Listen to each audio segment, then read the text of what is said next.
네, KBS 라디오 전격 시사 추석 연휴 특집으로 부자 되는 방법에 대한 말씀 듣고 있습니다. 일부에서는 현금 자산, 그러니까 동산으로 어떻게 부자 되는 방법이 있을까? 이거 좀 말씀 들어봤는데요. 이번에는 부동산입니다. 부동산을 어떻게 사고 팔면 부자가 될 수 있을까? 부동산으로 부자 되는 비밀. 자, 전문가 모셨습니다. 이상우 인베이드 투자자문 대표님 모셨습니다. 대표님 어서 오세요. 안녕하세요. 예. 부동산이 돈이 됩니까? 여전히?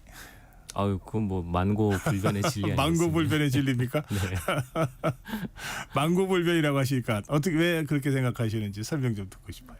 부동산이라는 게 말 그대로 안 움직이는 거잖아요. 예. 동산과 다르게 안 움직이는 거다 보니까 좋은 것에 대한 사람들의 그런 열망이 존재한다는 가정하에서는 그것 외에는 다른 걸 가질 게 없어요. 아하. 그래서 이제 일론 머스크 같은 분들이 화성으로 간다. 아하. 그러면 딴 얘기가 되죠. 화성에도 생기니까. 근데 지구라고 하는 한정된 이 환경하에서 사람들이 자산이 점점 키워져 갔을 때 결국 갖고 싶어하는 거는 부동산이라는 점. 그냥 부동산을 뺄 수가 없거든요. 부동산은 삶과 연결이 돼 있기 때문에. 그게 우리나라만 그런 게 아니고 전 세계적으로 그렇다는 말씀이시죠? 네, 똑같습니다.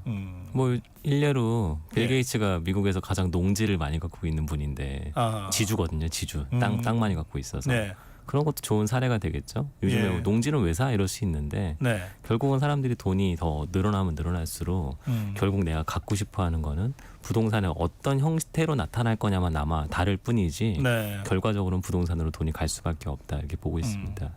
조금 전에 일부에서는 이제 현금 자산을 가지고 운영하는 방법에 대한 말씀을 쭉 들었는데, 자, 돈이 있다면 그럼 우리 이상우 대표님은 그런 증권이나 이런 게 아니라 부동산으로 간다, 그런 말씀이신가요? 네, 부동산을 일단 제일 좋은 부동산을 산 후에 네. 돈이 필요할 때는 예. 그 부동산을 유동화해서 돈을 만드는 겁니다. 유동화라는 거는 파는 방법도 있지만 네. 대출을 받는 방법도 있겠죠. 그래서 우량 부동산을 갖고 있어야 필요할 때 유동화를 할 수 있다는 측면에서 봤을 땐 아무거나 갖고 있는 게 아니라 지금부터 더 가치가 올라갈 수 있는 부동산만 가지고 있어야 되는 거죠. 네, 필요할 때 현금화한다는 말씀을 하셨는데, 그거가 사실은 많은 분들이 아파트를 선호하는 제일 중요한 이유 중에 하나더라고요. 뭐 주택은 사도 급하게 팔라 그럴 때 잘 안 팔린다. 왜 그렇습니까? 주택이라는 거는 말 그대로 자신의 취향이 들어갑니다. 이 집을 짓는데 그러네요. 내가 네. 원하는 집을 졌을 거 아니겠어요. 남이 지어놓은 걸 사는 경우도 있지만 이제는 2020년대가 되면 단독주택이라는 거는 말 그대로 그 주인이 원하는 거를 그대로 담아놓은 상품인데 네. 문제 다른 분들이 그게 좋을 리가 없잖아요. 자동차 풀 튜닝 해놨다고 보시면 되겠습니다. 난 튜닝한 거 싫은데요. 이런 얘기 하시는 순간 저는 순정을 살 거예요. 이렇게 되는 순간 안 팔릴 거 아니겠어요. 그러네요. 돈 엄청 들여놨지만 그거랑 똑같습니다. 그래서 아파트는 순정품이라고 보시면 될 것 같고 단독주택은 튜닝 가득 해놓은 거라고 보시면 이해도가 쉬우시죠. 금방 되네. 그러니까 이게 범용성이 있는 것으로는 네. 아파트가 최고라서 다들 아파트가 네. 사고 팔기가 쉬워진다. 아하, 그렇군요. 근데 전 세계에 이런 나라가 한국밖에 없다는 게 문제고 그래서 이런 상황을 해외 유학 갔다 오신 분들이 자꾸 이상한 얘기를 자꾸 하다 보니까 네. 대한민국 부동산 시장을 왜곡해서 설명하는 분들이 많아지고 있죠. 어떻게 왜곡합니까? 이게 전 국민 중에 절반 이상이 아파트에서 거주하는 나라가 네. 드물어요. 예. 거의 우리나라를 제외하면은 도시국가들 외에는 거의 없고 그 도시국가도 이제 아시아, 싱가포르나 홍콩 이런 싱가포르, 경우만. 홍콩이죠. 네, 그런 경우랑 비교를 해야 되는데 네. 이제 홍콩, 싱가포르 비교하면은 어떻게 대한민국을 도시국가 따위와 비교할 수가 있냐. 여기 5,200만 국가다. 그러면 또 할 말은 없는데 그런 식으로 이제 해석을 해야 됨에도 불구하고 아니다 이러니까 그냥 자꾸 이제 조금 전에 저한테 질문하셨던 네. 단독주택 중심으로 돌아가는 미국식의 부동산을 한국에 자꾸 접목을 시켜서 해석을 하려고 그러시는 거죠. 예. 그럼 전혀 안 맞죠. 단독주택이라는 거 풀튜닝 자동차인데. 그렇군요. 네. 그러면 이제 우리나라의 부동산 시장을 분석하려면 뭐 좋든 싫든 이건 선호의 문제가 아니고 현실이니까 아파트 중심으로 분석할 수밖에 없다. 네, 그것만 보시면 됩니다. 왜냐하면 단독주택이라는 건 결국은 그 위치, 어느 위치에 있느냐에 대한 땅값으로 다 설명이 되거든요. 네. 그러니까 아파트 이외의 물건이 아니라 땅이고 아파트만 우리가 생각하는 일반인들이 생각하는 그냥 부동산 상품이다 보시면 되겠습니다. 그렇군요.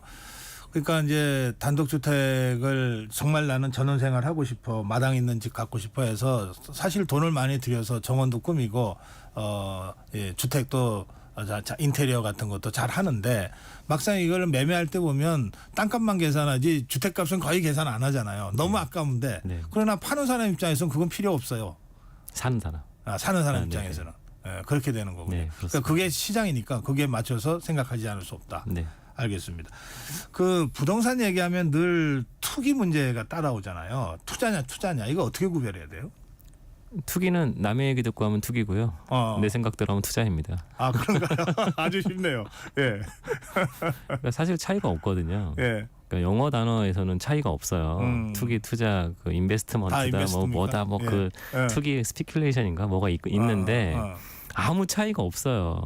근데 이걸 한국식으로 이제 해석을 하다 보니까 투기, 투자가 되는데 그냥 말 그대로 내가 향후 유망한지 아닌지를 판단을 해서 유망하다고 해서 돈이 들어가면 투자고 그냥 누가 돈을 번대라고 해서 그냥 들어가면 투기다 한국식으로. 아하. 근데 실제로 자기 돈 넣을 때 남의 얘기만 듣고 하시는 분이 얼마나 되겠어요. 다 생각도 해보시죠. 그렇죠. 또 남의 얘기도 또 들어야죠. 정보니까. 네, 이 얘기도 듣고 저 얘기도 듣잖아요. 아무리 팔랑귀셔도 듣긴 다 들으시거든요. 그럼 결국 다 투자예요. 제가 보면. 근데 정부에서나 정치인들은 자꾸 부동산은 투기로 만들려고 그러시는 것 같고 주식은 투자로 만들려고 하시는 것 같죠. 그래서 약간 이분법인 것 같습니다. 그러면 이제 본질적으로는 다 투자다. 이게 자기 돈 뭐 몇억 또는 몇십억씩 내는 건데 이거를 다른 사람 말 듣고 야 저 동네 좋다더라 그러고 무조건 사는 사람은 없다. 다 자기 판단으로 산다. 자, 이걸 전제로 그 자기 판단의 제일 중요한 기준이 뭡니까? 그 자기가 어떤 아파트를 산다고 했을 때 부동산을 산다고 했을 때 제일 중요한 기준이 뭐예요? 대표님 생각하시기에. 기준이요? 예. 올라야죠. 올라야 된다. 네, 안 오를 걸 사는 사람은 한국엔 없겠죠. 적어도. 왜냐하면 당장 사는 그 주거의 가치가 아무리 높다 하더라도 다른 집은 뭐 5억 올랐다는데 우리 집은 뭐 1,000만 원밖에 안 올랐어 이러면 기분이 매우 언짢아지거든요. 그게 지금 수많은 전원주택을 갖고 계신 분들의 은퇴해서 이제 그런 생활하시는 분들의 똑같은 고민이세요. 아하. 나 여기다 돈 많이 들였고 내가 여기다 지금 공 들인 게 얼마인데 왜 우리 집 가격은 더 나빠 이런 것들. 그러니까 결국은 이제 아까 그 핵심은 오르냐. 올라야 된다. 네. 가산이 안 어떤 기준으로 봐야 오른다 안 오른다를 판단할 수 있습니까? 오른다 안 오른다는 예. 제 생각이 아니라 남들 생각입니다. 남들이 다 같이 그 생각을 해줘야 오르는 거고 아하. 남들이 다 그 생각을 안 하면 안 오르는데 그래서 항상 내 기준보다는 다른 사람들의 기준 그리고 그 기준도 일반론이 중요한 거고 네. 특이한 생각들은 좀 빼셔야죠. 아하. 혼자서 하여튼 이 집은 이러이러하기 때문에 무조건 오를 거야라고 혼자 아무리 고집 부려봐도 다른 사람들 시장의 이 플레이어들이 다르게 생각하면 그걸로 안 되는 것이다. 그래서 이거 되게 좋은 사례가 있는데 네. 그 옛날에 케인즈라는 경제학자가 미인대 얘기를 하면서 내가 예쁘다고 하는 여자는 항상 1등을 못하더라. 아하. 남들이 예쁘다고 하는 사람이 1등 되더라. 아하. 그게 맞다고 보고 있습니다. 부동산도 똑같아요. 그래요. 그러면 보통 남들이 이건 오를 거야라고 생각하는 아파트는 어떤 아파트들입니까? 이게 굉장히 뻔한 걸 수도 있는데 사람들이 살기에 가장 편리한 아파트입니다. 근데 사람들이 편리한 아파트라는 게 그 집 상태, 뭐 여기는 뭐 어떤 설비가 들어갔고요, 뭐 이거가 아니라 여기에 살면은 통근도 편하고 아이들 학교 다니기도 좋고 아니면 뭐 쉴 때 뭐 바로 인근에 사용할 수 있는 공원이나 뭐 강이나 산 같은 게 있고 이런 게 다 조합돼 있는 거죠. 그런 아파트들이 수요가 몰리더라. 이게 이제 핵심이고요. 근데 여기다가 이제 더 중요한 거는 다들 그런 수요들이 많아 보이지만 더 돈을 잘 버는 사람들이 원하는 조건은 무엇일까? 네. 그게 핵심이라고 보고 그게 있습니다. 어떤 겁니까? 그러니까 제가 생각하기로는 요즘 연봉 1억 원이라는 게 서울에서 어찌 보면 일반론에 가까울 정도로 40대 넘어가면 많이들 받으시니까 네. 연봉 1억 넘는 두 분 맞벌이 부부가 현재 가장 필요한 게 뭘까? 1억 넘는 맞벌이 부부라면 네. 소득이 각각 1억 넘는 맞벌이 부부라면 딩크일 가능성보다는 그래도 애를 키울 가능성이 높고 소득이 높아지면 높아질수록 자녀 교육에 더 힘을 많이 쓰는 게 전 세계 아하. 똑같은 상황이다 보니까 네. 결국은 내가 지금 벌어들이고 있는 이 수많은 돈으로 우리 아이들을 얼마나 잘 키울 수 있는가. 그 자리라는 건 꼭 좋은 대학 간다는 게 아닙니다. 좋은 환경에서 교육을 잘 시키겠다. 그런 것들이 가능한 곳들이 제일 많이 오르고 있고 그걸 또 다들 다 깨닫고 계시니까 그런 지역들에 돈을 태우고 계신 게 지금 우리가 알고 있는 뭐 대치동이라거나 목동이라거나 아니 잠실이라거나 이런 지역들이 되겠죠. 결국은 이 아파트 또는 부동산 가격을 결정하는 제일 중요한 요소가 애들이군요. 그러면. 네. 근데 그 아이들인데 예. 어떤 사람의 아이들이냐? 매년 소득이 많이 증가할 수 있는 사람들의 자녀들이 살기 좋은 곳에 대한 그런 것들은 설명 꼭 드려야 됩니다. 아, 그래요. 왜냐면 소득이 정체되면 오르기가 힘든데 그 부모들이 소득이 계속 증가하면 그런 사람들이 또 많아지면 많아질수록 그런 곳에 대한 희소성은 더 커지거든요. 네. 그 우리의 인구 변화도 아파트 시장에 그 뭔가 저 변수가 될 것 같은데요. 네, 매우 중요하죠. 계속 이제 네. 고령화, 초고령화 사회로 가고 있고 네. 저출생 상황을 지금까지는 벗어나지 못하고 있으니까요. 그런 것은 그 부동산 시장에 어떤 영향을 줍니까? 매우 중요합니다. 예전에 이제 1년에 100몇만 명씩 태어나서 네. 학생들이 꽉꽉 차가지고 이부제 수업 기억나십니까? 아, 저도 했었는데. 저는 3부제도 했어요. 아, 정말요? 제가 베이비 부머 세대거든요. 네, 저는 그분들의 자녀 세대인데 예. 저희 때도 2부제 조금 했거든요. 네. 근데 2부제 이렇게 했다는 것들은 정말 학교가 캐파가 모자라서 똑같은 교실을 2번씩 써야 될 그렇죠. 정도라는 예. 얘기인데 근데 지금은 오히려 애들이 없어서 한 교실 하나에 뭐 10명 있는 학교도 많다고 그러고 뭐 20명, 요즘은 26, 7명 되면 과밀이라고 그러더라고요. 네. 근데 그게 세상이 바뀐 거잖아요. 아까 인구 구조가 바뀌는 거는 매우 이제 중요한데 제가 아까 가정으로 어떤 집이 많이 오를 거냐에 대한 가정이 소득이 많이 좋은 분들의 자녀들이 살기 좋은 동네라고 말씀드렸잖아요. 네. 근데 소득은 다들 계속 올라가는데 애를 안 낳아요. 요즘 딩크도 많잖아요. 애를 안 낳다 보니까 사람들은 이제 애를 안 낳을 거기 때문에 큰 집은 필요 없어. 부부 둘만 살던가 노령화돼가지고 혼자 사니까 작은 집만 많이 필요할 거야가 지난 한 10몇 년간 대한민국을 그냥 거의 주도하고 있어요. 근데 이게 틀렸다는 걸 얼마 전에 다들 안 거예요. 이게 뭐냐면 그래도 소득이 높으신 분들은 옛날처럼 애도 결혼도 빨리 하고 애도 낳고 이렇게 살더라가 되면 이 사람들이 가장 필요로 한 것이 무엇인가가 답이 아까 나와 있는데 문제는 옛날엔 다들 그렇게 할 때는 뭐 S급뿐만 아니라 A 플러스 A0, A 마이너스 B 플러스 뭐 B 마이너스까지 다 같이 올릴 수 있다고 한다면 요즘은 그게 아니라 그런 사람이 한정돼 있고 그런 분들의 소득이 약간 높다 보니까 그런 데들이 줄어든 애가 되는 거예요. 인기 지역이 더 축소되는 거죠. 옛날에 아까 S급만 A 마이너스도 되던 그런 시장에서 S만 되는 거죠. 그게 인구 변화의 첫 번째고 두 번째는 어르신들. 요즘 어르신들이 가장 생각하는 게 신축 아파트입니다. 왜냐하면 신축 아파트는 밥을 주거든요. 서울에서는 좀 찾기 힘든데 네. 경기도나 지방만 나가 보셔도 요즘 신축 대단지 아파트는 조식 서비스라는 게 붙어 있어서 아, 그래요? 근데 집에서 밥을 안 해도 됩니다. 그 아파트 단지에서. 네. 그래서 요즘에 강남의 신축 아파트들은 조식은 어차피 집 일찍 나가니까 안 먹으니까 우리 석식하자 이래가지고 가족들 오면 먹고 와라. 이게 엄마들의 요즘 반응들이에요.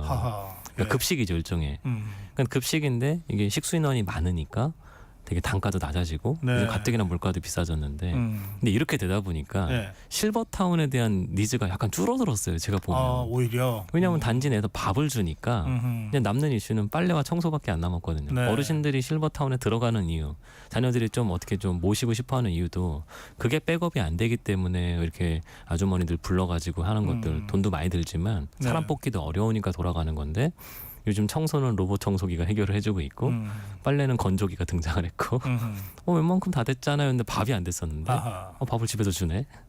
그래서 요즘 신축 아파트로 어르신들이 더 가려고 하는 움직임이 나타나고 있습니다. 그렇군요. 아니, 저는 사실은 아파트에서 밥 준다는 얘기는 좀 처음 들어가지고. 이거 처음 들으시면 안 됩니다. 죄송해요. 한참 된 얘기인데요. 네. 그런가요? 네. 이게 지금 경기도, 서울도 다 그런 식으로 가고 있습니까? 신축들. 왜냐하면 신축도 그냥 뭐 300세대, 500세대는 어렵고 1000세대는 넘어가야 이게 어느 식수인원이 정도 나와요. 규모가 돼야 되겠네요. 네. 그러면 그 경우에는 어떻게 합니까? 아파트 관리나 또는 아파트 무슨 이런 데서 그걸 관리를 합니까? 네. 그 전문 급식 들어오죠. 회사랑 이렇게 연결해서. 네. 그렇구나. 네. 제가 세상 물정을 잘 모르네요. 네, 그러면, 서울 사람들이 더 모를 수밖에 없는 게 예. 신축 아파트가 서울이 가장 없잖아요. 그렇죠. 예. 그러다 보니까 서울 사람들이 지금 세상 변화를 제일 몰라요. 또 들어와도 그런 대규모 그 단지가 들어오지 못하거든요. 재건축을 하더라도. 그래서 진짜 좀 몰랐어요. 그렇구나. 알겠어요. 야, 이 경기도 신축 아파트를 좀 가봐야 되겠네. 아침에. 그게 아침만 줍니까? 세끼 다 줍니까? 그건 정하기 나름입니다. 아, 그 이제 관리비 같은 거 계산할 때. 네, 안 드셔도 관리비에 다 같이 나오는 경우가 많아서 아하. 그래야 이제 기본적으로 식수 인원을 그러네요. 확정을 지을 수 있잖아요. 그래서 네, 네. 그냥 다들 드시는 것 같더라고요. 돈 아하. 어차피 내니까. 예. 그 평형에도 그럼 영향을 주겠네요? 네, 많이 받죠. 그 뭐 국평이라고 하는 거 네. 그게 지금 30평대입니까? 예, 우리 머릿속에 있는 33평, 34평, 네. 그리고 요즘 평 안 쓰시니까 전용 84제곱미터 네. 이하. 근데 그게 25.7평 기준이거든요. 네. 전용 면적 기준으로. 예, 거기쯤을 국평이라고 말하는 거고 사실 국민평형이라는 건 그 이하를 전부 다 국민평형이라고 말하는 건데 네.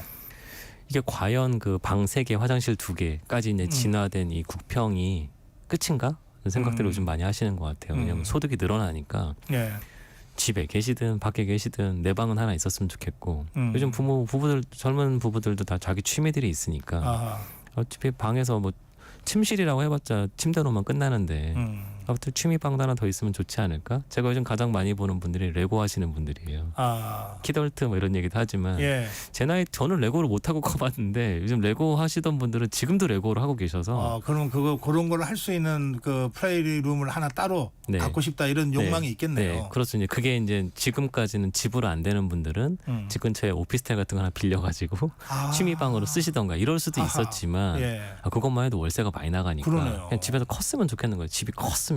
근데 거실에서는 어떻게 할 방법이 없고 네. 가족들이 싫어하잖아요. 그러니까 그렇죠. 어디 골방 같은 데 하나 있어서 내 취미 물건들을 다 넣어놨으면 좋겠다. 근데 그게 뭐 골프나 이런 거 치시는 분들이야 뭐 차에다도 넣어놓을 수 있고 어디 뭐 구석장에 넣어놓을 수 있겠지만 레고는 장소를 엄청 차지하거든요. 그런 분들은 이제 하나하나 생기는 거고 그런 것만 있는 게 아니라 뭐 음악도 있을 수 있고 네. 여기처럼 스튜디오 갖고 싶어하는 분이 얼마나 많겠어요. 방음되는 데들. 예. 뭐 그런 거 하나하나가 대한민국이 선진국이 됐다는 게 느껴질 정도라서 아하. 그래서 요즘 국평이 아니라 조금 더 큰 집도 갖고 싶어 그러면 한다. 40평 형대로. 그렇죠. 방 4개짜리 갖고 싶어 한다. 음. 그러니까 이게 역설이에요. 누구 말은 인구도 줄고 가족도 더 애도 안 낳고 하니까 집이 작아져야 된다. 이거 너무 일률적인 생각이었죠. 단편적인. 아하. 예. 근데 잘 살고 머릿수가 줄는데도 불구하고 큰 집이 필요하더라가 최근의 흐름인 것 같고 거기에 힘을 탁 실어준 게 코로나. 집 밖에 못 나가니까. 아하. 예. 요즘 또 아니라고 하시는 분들이 자꾸 존재하시는데 요즘 네. 큰 집이 더 많이 필요하다는 생각은 점점 동의가 늘어나는 것 같습니다. 큰 집이 더 필요하면 이른바 이제 국민평형 그거는 이제 이 정부가 뭐 LH 공사를 통해서나 이렇게 그 계속 만들어서 보급을 하지만 이미 40평형대 정도 되면은 이제 정부가 할 수 있는 일이 아니잖아요. 민간이 더 적극적으로 이걸 뛰어들어야 되는데 지금 민간 건설회사들이 그런 식으로 마인드가 전환이 된 상태입니까? 그러면? 마인드 전환이 됐는지 안 됐는지를 제가 확인할 수는 없는 게 예. 민간 건설사들은 어쨌든 땅을 사서 짓거나 음. 재건축 재개발처럼 다른 사람 것을 지어주는 것에 불과한 이런 두 가지 일밖에 없는데 네. 큰 땅이 나오지를 않기 때문에 아하. 대형주택을 지을 만한 아파트 부지도 일단 있지도 않을 뿐더러 뭐 수도권으로 나갈수록 그런 집들을 짓는 것보다는 오히려 팔기 쉬운 네. 국평을 짓고 끝내는 경우들이 많고요. 재건축 재개발 같은 경우에 특히 부촌이라고 말하는 지역들은 주민들이 그 조합원들이 더 큰 집을 원하더라는 건 느껴지죠. 아, 예. 네, 그래서 요즘 강남권에 보시면은 방 3개보다는 방 4개짜리 갖고 싶어하는 조합원들은 많고 일반 분양 찾는 분들은 저거 조그만 거 빨리 나왔으면 좋겠다 하시는 거죠. 가격 문제가 있으니까요. 네, 그렇군요. 알겠습니다. 그 아파트 뭐 이렇게 그 아파트 불패시나 이런 게 있습니까? 하여튼 아파트는 절대 가격이 안 떨어진다. 언론사에서 만들어내고 있습니다. 예, 대표님은 어떻게 생각하세요? 아유, 그럴 리가 없죠. 불패란 이 세상에 없어요. 인빈시블이라는 말은 말이 안 되는 겁니다. 칠 수 있죠. 그런 배들이 꼭 침몰해요. 참고로 타이타닉도 아시잖아요. 그 출항 첫 번째 출항에서 침몰했잖아요. 제가 조선공학 전공을 해서 배 사례를 많이 듣는데 그런 말은 없는데 네. 근데 불패가 될 수도 있는 게 있죠. 확률이 매우 낮은 거. 그런 게 이제 누가 어떤 물건이 될 거냐는 생각을 한번 해보면 소득의 사람들이 늘어나니까 어떤 걸 좋아할 거냐라는 생각에서 7, 80년대 같으면은 올림픽대로 근처에 있는 아파트는 차만 많이 다니고 시끄럽고 하니까 인기가 없을 거야가 아니라 이제 한강이 보이는 걸, 한강 조망이 되는 걸, 여기에 새 집이면 더 비싸지겠는 걸 이렇게 생각이 조금씩 바뀌는 거. 예, 괜찮습니다. 예. 네. 알람입니다. 예. 네, 그런 게 요즘 변한 것 같아요. 아하. 그래서 그런 것들은 절대 지지 않을 것 같다. 네. 그게 이제 한강변인 것 같습니다. 자, 그러면 이제 본격적으로 이 부동산 특히 지금 우리 대표님은 네. 아파트가 범용성이 있어서 어쨌든 시장을 주도할 수밖에 없다고 전제를 하셨으니까 이 아파트를 가지고 부자가 되는 방법이 어떤 게 있는지 좀 설명 좀 해주세요. 그 부자란 얼마가 부자인지가 얼마 전에 그 장관님께서 국토부 장관님께서 서울에 아파트 있으면 재력가라 그러셔가지고 다들 깜짝 놀라서 내가 재력가라고 그런 생각을 하게 됐는데 그러니까 지금 서울 아파트가 평균가가 12억 원이거든요. 네. 그럼 12억 원이 있으면 부자라는 가정하에 그리고 또 12억 원을 가지게 되면 부자잖아요. 아까 말한 기준으로 하면 네. 그럼 그 정도를 가는 과정에서 내가 만약에 한 3, 4억 있다. 그러면 대출을 풀로 받아서 오를 만한 아파트를 사는 게 답인 것 같고요. 근데 그게 네. 내 돈이 한 4억 있고 12억짜리 아파트를 살려면 대출이 8억은 나와야 되잖아요. 네. 그게 가능합니까? 지금? 네, 지금 LTV가 70%까지 가능한 곳이 있고 아닌 곳이 있는데 네. 불가능한 곳은 전국에 딱 4군데인데 강남, 서초, 송파, 용산 이 나머지 지역들은 다 대출이 70%까지 나오고 예. 물론 그 대출을 돌아갈 수 있게 하는 DSR 기준은 맞춰야 되지만 아까 제가 말씀드렸던 맞벌이 같은 것들을 하면 대충 다 맞아서 그렇게 해서 어떻게든 좀 맞춰서 네. 일단 아파트를 사는 거가 부자가 되는 제일 확실한 방법이다. 네, 그런데 오를 거를 사야 되니까 오를 거를. 거기서 최선을 다해야 됩니다. 이 최선이라는 건 대출을 가득 받으셔야 된다는 거고 아하. 내가 아무리 돈이 좀 없더라도 보통 한국 사람들은 대출을 굉장히 무서워하고 싫어하시거든요. 저도 대출 싫어요. 대출 있으면 불편하니까. 그래서 자꾸 대출 안 받는 쪽으로 가다 보면은 진짜 안 오를 만한 걸 사게 된다. 그렇게 됐네. 아무래도 네. 가격이 총액이 낮은 걸 사게 되니까. 네, 그래서 요즘 이게 걱정 들이신 것 같더라고요. 난 무리하기 싫은데 무리 안 하면 안 오를 것 같고 무리를 한 놈들만 쭉쭉쭉쭉 오르는데 저기까지 가면 대출이 너무 많아지는데 예를 들어 대출이 한 15억 이렇게 되면 다들 힘들거든요. 예. 둘이 벌어도. 근데 지금 그런 집만 오르고 아닌 집들이 안 오르니까 내가 어떻게 결정을 해야 되는 거지?